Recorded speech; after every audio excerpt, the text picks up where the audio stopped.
नमस्कार, 20 मिनट 20 खबर में आपका बहुत बहुत स्वागत है। आपके साथ मैं हूं स्वप्निल। अगले 20 मिनट में आपको राजस्थान की 20 अहम खबरों से रूबरू कराएंगे। तो शुरू करते हैं 20 मिनट में 20 खबरों का सिलसिला।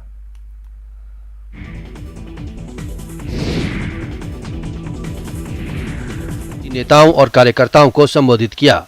मोदी ने अपनी वर्चुअल स्पीच में कार्यकर्ताओं से अपील की कि वे आजादी के अमृत महोत्सव को कर्तव्य काल में बदल दें। इस मौके पर उन्होंने विपक्ष पर भी निशाना साधा। मोदी ने कहा कि आज देश में दो तरह की राजनीति चल रही है, एक परिवार भक्ति की और एक राष्ट्र भक्ति की। स्थापना दिवस के मौके पर प्रदेश की राजधानी जयपुर में बीजेपी ने शोभा यात्रा का आयोजन किया, जिसमें पार्टी के प्रदेश अध्यक्ष सतीश पूनिया और विधानसभा में नेता प्रतिपक्ष गुलाब चंद कटारिया शामिल हुए। शोभा यात्रा में सतीश पूनिया और कटारिया खुली जीप में सवार हुए। इस दौरान बड़ी संख्या में कार्यकर्ता हाथों में पार्टी पताका लहराते हुए पूरे उत्साह के साथ नाचते गाते चल रहे थे। इस दौरान जय श्री राम ध्वनि से पूरा वातावरण गूंज रहा था। शोभा यात्रा में शामिल कार्यकर्ताओं के जोश से उत्साहित पूनिया ने दावा किया कि प्रदेश में बीजेपी 2/3 बहुमत से अगली सरकार बनाएगी। वो पार्टी के कार्यकर्ताओं के परिश्रम का और उनके उत्साह का ही नतीजा है। तो ये देख सकते हैं किस तरीके से एक एक कार्यकर्ता पूरे उत्साह से लबरेज है।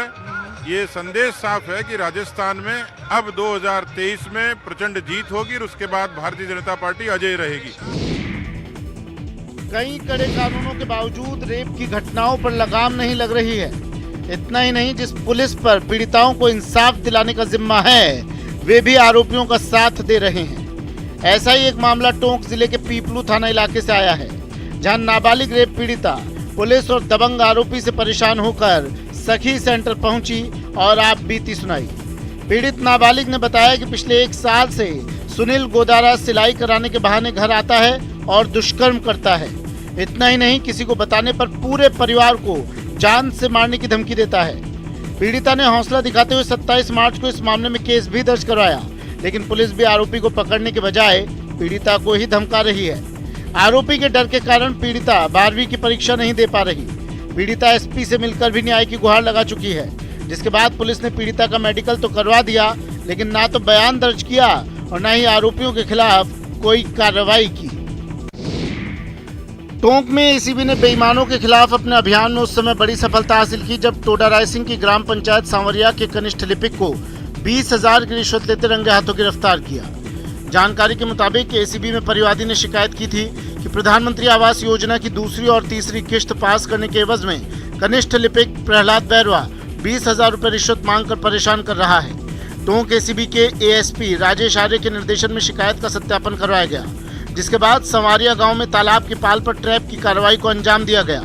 कनिष्ठ लिपिक प्रहलाद बैरवा लांबा हरि सिंह थाना इलाके के कोटड़ी का रहने वाला है। ट्रैप की कार्रवाई के बाद आरोपी के आवास और अन्य ठिकानों पर तलाशी ली गई। एसीबी ने भ्रष्टाचार निवारण अधिनियम में मामला दर्ज कर जांच शुरू कर दी है। आवारा कुत्ते किस कदर खतरनाक हो सकते हैं, इस 3 साल के मासूम की हालत देखकर अंदाजा लगाया जा सकता है। तस्वीरें बांसवाड़ा के अस्पताल की है, जहां कुत्तों के हमले का शिकार मासूम मौत से जूझ रहा है। घटना जिले के दूधका गांव की है, जहां अपने घर में ही 3 साल का मासूम खेल रहा था। उसकी मां पास में ही चूल्हे पर रोटी बना रही थी, तभी दौड़ते हुए बच्चे के पीछे एक आवारा कुत्ता वहां आ गया। मां कुछ समझती इससे पहले कुत्ते ने बच्चे का मुंह पकड़ लिया। उसने एक साथ कई बार काटा। रोने की आवाज सुनकर मां दौड़ी तो कुत्ता भाग गया। लहूलुहान बच्चे को लेकर परिवार के लोग जिला अस्पताल पहुंचे, जहां उसकी हालत गंभीर बनी हुई है। कुत्ते ने काटा था। क्या नाम है इसका? जितेंद्र। उम्र कितनी बच्चे की? 3 साल की। ये कहाँ पर कुत्ते ने काटा है इनको? वो बाहर आंगन में खेल रहा था, कुत्ते ने काटा। आप क्या लगते हो? उसके पापा। क्या नाम है आपका? प्रताप। लव मैरिज करना एक जोड़े को भारी पड़ रहा है, वो भी इस कदर कि अपने ही उनकी जान के दुश्मन बन गए हैं। अब दोनों ने अपनी सुरक्षा के लिए एसपी साहिब से गुहार लगाई है। मामला चूरू जिले का है। गगौर की रहने वाली रेखा की शादी उसके परिजन जबरन आटा साटा प्रथा के तहत करना चाह रहे थे, लेकिन रेखा को ये मंजूर नहीं था। इसलिए रेखा ने अपने प्रेमी श्रवण कुमार से शादी करने का फैसला किया। जब रेखा ने अपने प्रेम प्रसंग के बारे में परिजनों को बताया, तो उन्होंने न सिर्फ श्रवण के साथ शादी करने से इनकार कर दिया, बल्कि आटा साटा के तहत रिश्तेदारी में ही शादी करने का रेखा पर दबाव बनाने लगे। लेकिन रेखा ने परिवार के फैसले के खिलाफ जाकर 2 अप्रैल को अपना घर छोड़ दिया और गांव साथियों के श्रवण कुमार के साथ हिसार के रामानुज चैरिटेबल और वेलफेयर ट्रस्ट में जाकर शादी कर ली। जिसके बाद 3 अप्रैल को रेखा के परिजनों ने राजगढ़ थाने में उसकी गुमशुदगी की रिपोर्ट दर्ज करवाई, जिसमें श्रवण पर लड़की को भगा ले जाने का आरोप लगाया गया। इस बीच दोनों ने हिसार में शादी करने के बाद अपने परिजनों को इसकी सूचना दी, लेकिन रेखा के पिता, भाई और रिश्तेदारों ने दोनों को धमकी दी, जिसके बाद दोनों एसपी ऑफिस पहुंचे और अपनी सुरक्षा की गुहार लगाई। प्रदेश में चल रही 10वीं की परीक्षा के दौरान 2 मुन्ना भाई गिरफ्तार किए गए। मामला चूरू जिले के सरदार शहर के रंगाईसर गांव का है, जहां पुलिस ने दूसरे परीक्षार्थियों के बदले परीक्षा दे रहे 2 मुन्ना भाई को गिरफ्तार किया। गिरफ्तार आरोपी मोहम्मद गालिब नौशाद अली के नाम पर परीक्षा दे रहा था, वहीं एक आरोपी रविंद्र सुरेंद्र कुमार के नाम पर परीक्षा दे रहा था। दोनों परीक्षार्थी कमरा नंबर 7 और हॉल में परीक्षा दे रहे थे, लेकिन दोनों कागजात की जांच के दौरान वीक्षक की नजर में आ गए, जिनकी रिपोर्ट के आधार पर केंद्र अधीक्षक और अतिरिक्त केंद्र अधीक्षक ने दोनों को पकड़ा। जब जांच की गई तो दोनों परीक्षार्थी फर्जी पाए गए, जिसके बाद पुलिस को खबर की गई और फिर पुलिस ने दोनों को गिरफ्तार कर लिया। ये दोनों फर्जी परीक्षा दे रहे थे, जिसको वीक्षकों द्वारा पकड़ा गया, पकड़ के थाना पर लाकर पेश किया, जिसके खिलाफ मुकदमा नंबर 186/2021 दर्ज किया जाकर जांच तफ्तीश की जा रही है। दोनों की गिरफ्तारी की जा चुकी है। जोधपुर उत्तर पश्चिम रेलवे के जोधपुर मंडल ने पाली में अकाल के हालात के बीच 15 अप्रैल से वाटर ट्रेन का संचालन शुरू करने के प्रस्ताव को हरी झंडी दिखा दी है, जहां रेलवे ने इसके लिए वाटर स्पेशल ट्रेन शुरू करने की तैयारियां युद्ध स्तर पर तेज कर दी हैं। वहीं पाली जिला प्रशासन ने जोधपुर से वाटर ट्रेन से आने वाले पानी की व्यवस्था और सप्लाई के इंतजाम कर लिए हैं। रेल प्रशासन और पाली जिला प्रशासन के बीच DRM ऑफिस में उच्च स्तरीय बैठक में वाटर स्पेशल ट्रेन के संचालन से जुड़े प्लान पर विस्तार से चर्चा की गई। संभागीय आयुक्त राजेश शर्मा ने जानकारी दी कि गर्मियों में पश्चिमी राजस्थान में पेयजल की समस्या हो जाती है और विशेषकर पाली के लिए पेयजल की आपूर्ति जोधपुर से वाटर ट्रेन के माध्यम से करने के संबंध में राज्य सरकार ने स्वीकृति जारी कर दी है। बैठक में DRM पांडे ने कहा कि पेयजल संकट की घड़ी में पाली जिला प्रशासन के साथ बेहतर समन्वय स्थापित कर रेलवे वाटर ट्रेन से पानी सप्लाई करने के प्रति गंभीर है। उन्होंने जानकारी दी कि भगत की कोठी से पाली के लिए प्रतिदिन 2 रैक संचालित किए जाएंगे और प्रत्येक रैक में 40 वैगन होंगे। प्रत्येक वैगन में 50,000 लीटर पानी होगा। इसके हिसाब से 40 वैगन में 20 लाख लीटर पानी आता है। इस तरह 4 फेरों में कुल 80 लाख लीटर पानी प्रतिदिन पाली पहुंचेगा। इस साल मार्च में ही गर्मी ने सारे रिकॉर्ड तोड़ डाले, लिहाजा प्रदेश में कई शहरों में पेयजल के लिए लोग जूझने लगे हैं। दौसा के कई इलाकों में भी यही हालात है। शहर के कई इलाकों में तो 120 घंटे बाद लोगों को थोड़ा सा पानी मयस्सर हो पाता है। दौसा में पेयजल की गंभीर समस्या को देखते हुए राज्यसभा सांसद डॉक्टर किरोड़ी लाल मीणा ने DM कमर चौधरी को एक पत्र लिखा है। साथ ही इस पत्र को जलदाय मंत्री और विभाग के प्रमुख शासन सचिव को भी भेजा गया है, जिसके जरिए सांसद डॉक्टर किरोड़ी लाल मीणा ने दौसा में वाटर ट्रेन उपलब्ध करवाने की मांग की है। सांसद किरोड़ी लाल मीणा का कहना है कि दौसा में 6 दिन में एक बार पानी आता है, वो भी बहुत कम समय के लिए। जिला मुख्यालय पर गांव जैसा माहौल बना हुआ है, जहां सिर पर बर्तन रखकर महिलाएं दूर दूर से पानी लाने को मजबूर हैं।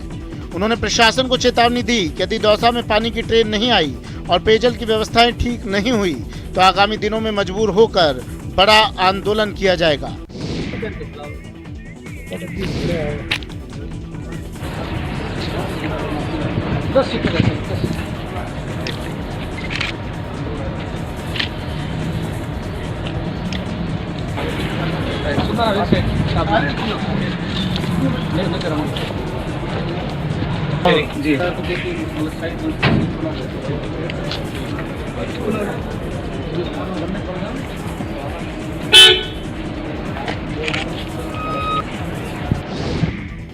पेट्रोल डीजल की कीमतों में आग तो लग ही रही है। गले को तर करने की कोशिशों पर भी नींबू की महंगाई की मार पड़ रही है। राजधानी जयपुर में तो नींबू की कीमतें इतनी बढ़ गई हैं कि आम आदमी ने नींबू के बारे में सोचना तक छोड़ दिया है। कभी जो नींबू 2 रुपए में मिल रहा था, उस नींबू की कीमत 5 गुना बढ़ गई है और अब एक नींबू 10 रुपए में मिल रहा है। वैसे तो हर साल गर्मी में नींबुओं की मांग बढ़ जाती है, जिससे नींबू की कीमतों में उछाल आता है, लेकिन इस बार तो नींबू की कीमतों ने आम लोगों को हैरान परेशान कर दिया है। माना जा रहा है कि डिमांड के अनुरूप बाजार में नींबू नहीं आने के कारण कीमत इतनी बढ़ गई है। राजस्थान में प्रदेश का पहला कृषि जीन बैंक तैयार किया जा रहा है।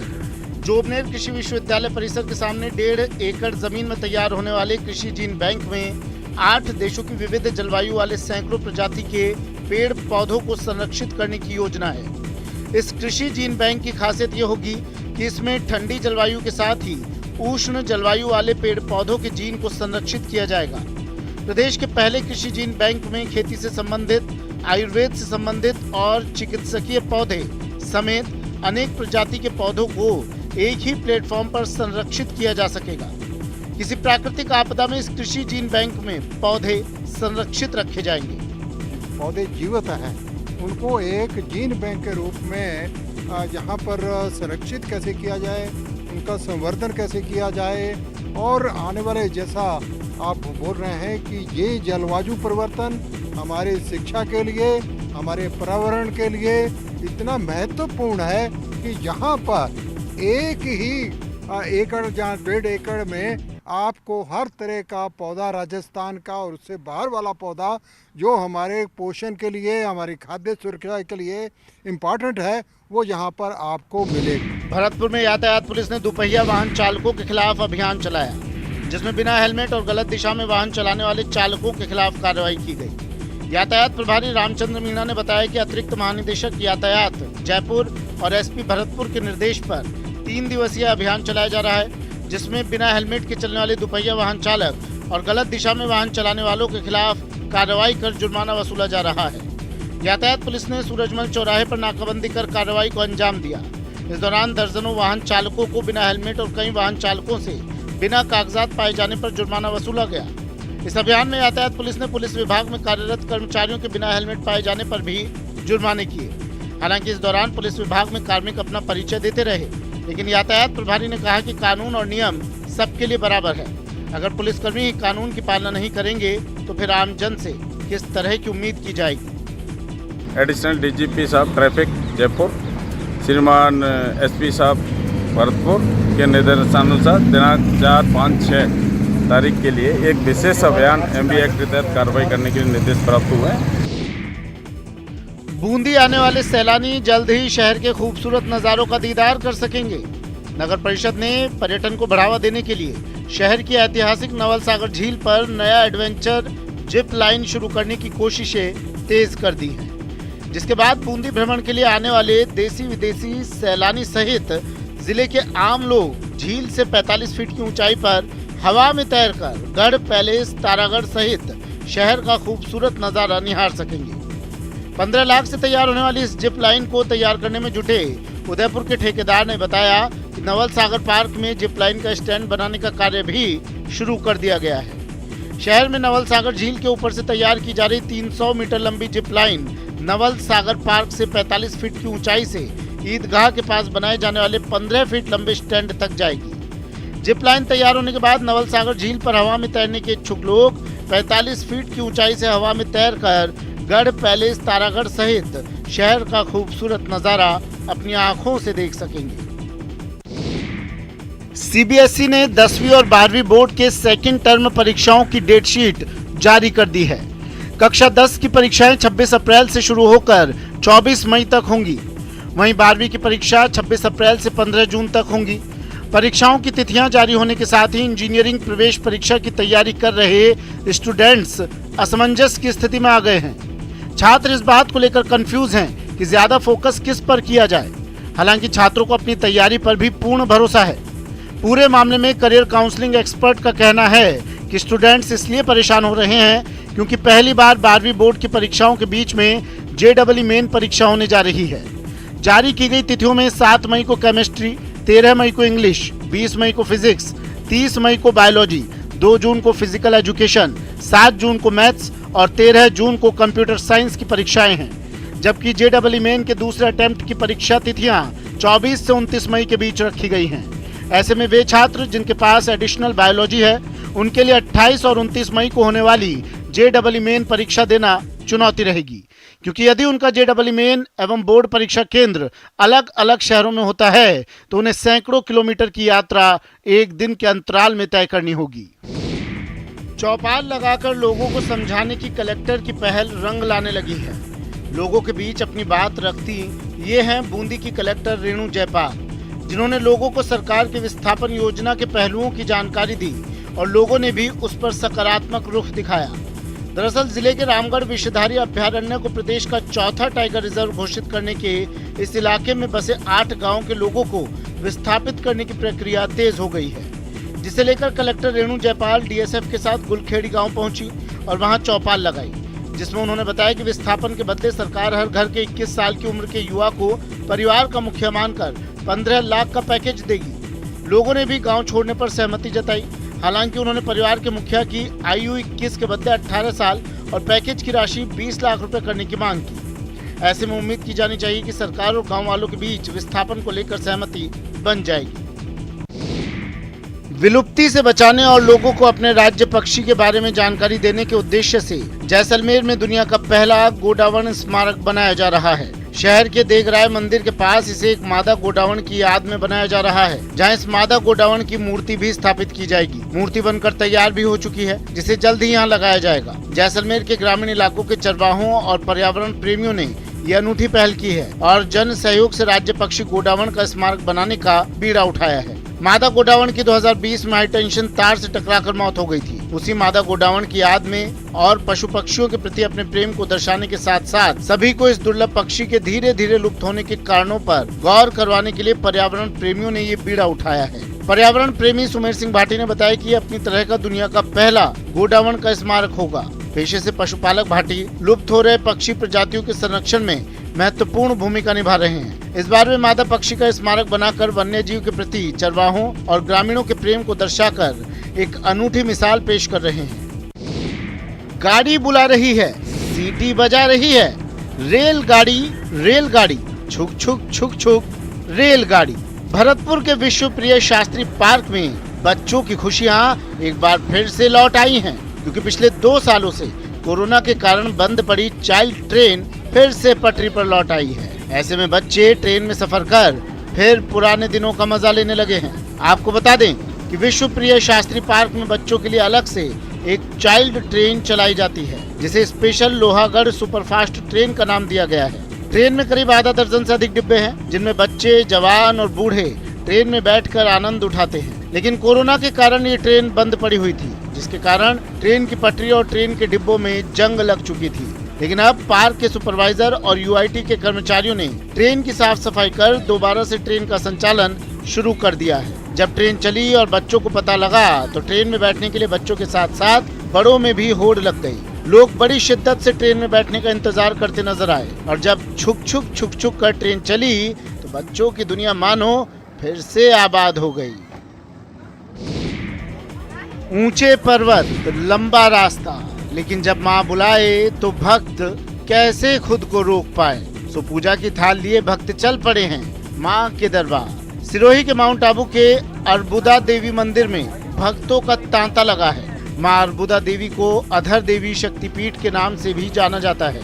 माँ माउंट आबू से 3 किलोमीटर दूर एक पहाड़ी पर विराजमान है। माना जाता है यहाँ देवी पार्वती के होंठ गिरे थे, इसलिए यहाँ शक्तिपीठ स्थापित हुआ।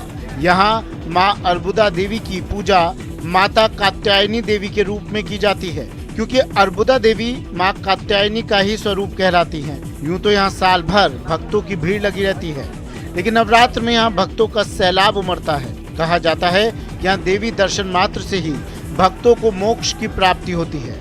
माँ के दर्शन के लिए भक्त यहाँ सैकड़ों मीटर की यात्रा करके करीब 350 सीढ़ियाँ चढ़कर दर्शन के लिए आते हैं।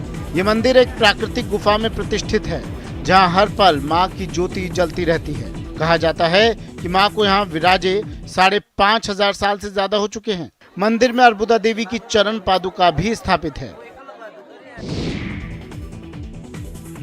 वैसे तो गणगौर उत्सव पूरे राजस्थान में धूमधाम से मनाया जाता है, लेकिन बीकानेर के चांदमल डड्डा की गणगौर का उत्सव बेहद ही अनोखा है। आप भी देखिए, आभूषणों से लदी इस गणगौर की मूर्ति को नक शिख तक गहने ही गहने हैं। इन गहनों की कीमत करोड़ों में होती है। ऐसे में गहनों की सुरक्षा के लिए पुलिस की भी तैनाती की जाती है। चांदमल डड्डा की गणगौर की कहानी भी अनूठी है। ये गणगौर साल में 2 दिनों तक पुलिस के पहरे में डड्ढों के चौक में पुस्तैनी हवेली से बाहर लाई जाती है, जहां दूर दूर से लोग इसे देखने आते हैं। महिलाएं इस गणगौर के आगे नृत्य करती हैं। करीब 125 वर्षों से निकल रही चांदमल ढड्ढा की गणगौर के पीछे भी संतान प्राप्ति की मनोकामना की कहानी बताई जाती है। कहा जाता है कि देशनोक से बीकानेर आकर बसे सेठ उदयमल ढड्ढा की कोई संतान नहीं थी। राज परिवार में अच्छी प्रतिष्ठा के कारण उनको शाही गणगौर देखने का निमंत्रण मिला। तब उदयमल की पत्नी ने प्रण लिया कि संतान होने के बाद ही गणगौर दर्शन करने जाएंगी। एक वर्ष गणगौर के विश्वास और आस्था के साथ साधना से उनको पुत्र रत्न की प्राप्ति हुई। इसका नाम चांदमल रखा गया। तभी से प्रतिवर्ष गणगौर निकालने की परंपरा शुरू हुई। 2 सालों बाद जब गणगौर मना तो लोगों का उत्साह देखने लायक था। राजसमंद नगर परिषद और प्रभु श्री द्वारकाधीश मंदिर के संयुक्त तत्वावधान में हरि गणगौर पर्व के मौके पर गणगौर की सवारी पूरे शाही ठाट बाट और लाव लश्कर के साथ निकाली गई। शाम को जब सवारी शहर के मार्गों से निकली तो ठाकुर जी के मंदिर से लेकर पूरी सवारी मार्ग में बालकृष्ण स्टेडियम तक पांव रखने की जगह भी नहीं बची। इस दौरान हजारों की संख्या में श्रद्धालुओं ने प्रभु द्वारकाधीश चारभुजानाथ के गगन भेदी जयकारे लगाकर समूचे वातावरण को भक्तिमय बना दिया। साथ ही आधा दर्जन टोलियों ने लोक गीतों और भक्ति संगीत की मधुर स्वर लहरियों बिखेर कर वातावरण को पूरी तरह से उत्सवमय बना दिया। सवारी के पहुंचने के बाद तो हालात ये थे कि शहर में जहां देखो वहां सिर्फ हरा रंग ही दिखाई दे रहा था। कन्याएं सिर पर कलश धारण किए और गणगौर नृत्य करते हुए चल रही थी। इसके बाद घोड़े, ऊंट और रथ पर आकर्षक झांकी शामिल थी। प्रभु की छवि पर श्रद्धालुओं ने नतमस्तक होकर पूरे मार्ग में पुष्प वर्षा की। सवारी के तय मार्ग से मेला प्रांगण बालकृष्ण स्टेडियम पहुंचने पर श्रद्धालु महिलाओं ने गणगौर की प्रतिमाओं को वहां विराजित कर उनकी पूजा कर झाले दिए और पारंपरिक लोकगीत गाकर काफी देर तक ईशर और गणगौर को रिझाया।